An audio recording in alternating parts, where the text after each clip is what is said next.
新聞頭去先來看總統賴清德將出席一場活動，批評當年的國民黨政府來台灣，咧對待台灣人是比統治台灣的日本人更較歹，言論引起爭議。國民黨是批評賴清德分裂台灣社會，因來民進黨就反擊，講藍營是利用政治宣傳咧改歷史。國民黨政府來到台灣之後，對待台灣人民，比殖民統治的台灣，比殖民統治的日本，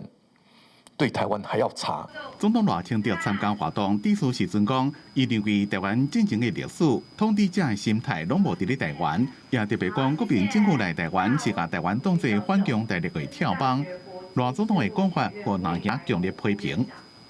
殖民主義和二次大戰是台灣人心中的傷痛，也是國際社會的傷痛。賴清總統不應該美化這一切。身為中華民國的總統，應該要促進團結社會，而不是一再撕裂社會。今年是總統直選30週年，藍營認為，身為中華民國的總統，應該愛團結社會，也認為才有感恩的心，因為是國民黨收掉台灣，才有要來總統直選。對藍營的批評，綠營是無認同。我就問，如果國民黨這麼相信民主法治，為什麼等到1996年才願意開放總統直選？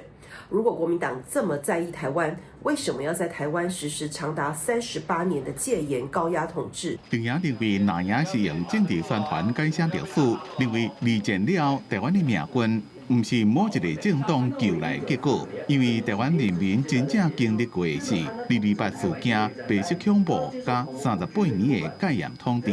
記者綜合報道。